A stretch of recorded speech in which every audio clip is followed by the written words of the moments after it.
Hi, I'm Marcia Miller. I'm the Director of Reiki for the UZIT program. I'm here with my colleague Tierra Barber, who's also a UZIT from Columbus, Ohio. We're here today to show you the hand positions for using Reiki. Let's get started.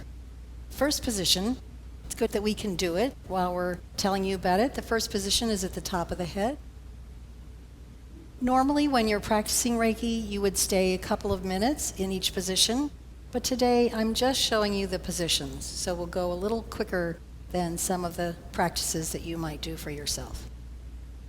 The second position is in the back of the head.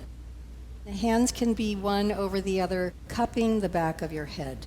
This is especially relaxing if you're lying down, and you can let your head fall right into your hands.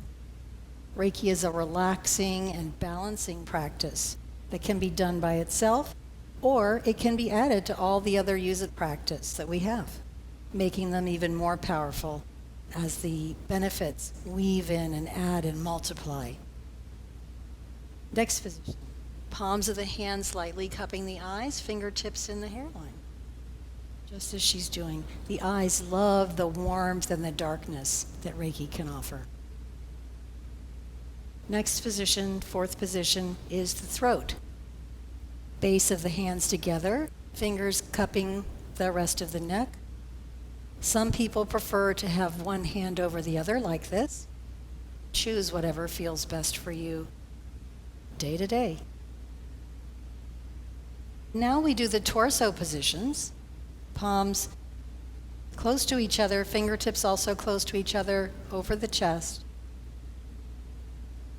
Enjoying the warmth, the support of the Reiki hands. Then moving down the torso, just under the breasts and the upper belly. Even just showing these, it feels so good, doesn't it? Yeah. And then down across the navel, as if you're just covering your whole torso in restful, balancing, healing Reiki energy.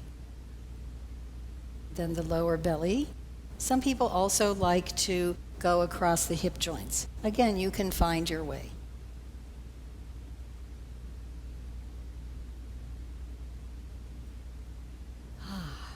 Thank you for joining me, Tierra. Thank you for practicing Reiki and making our world a more peaceful and beautiful place to live.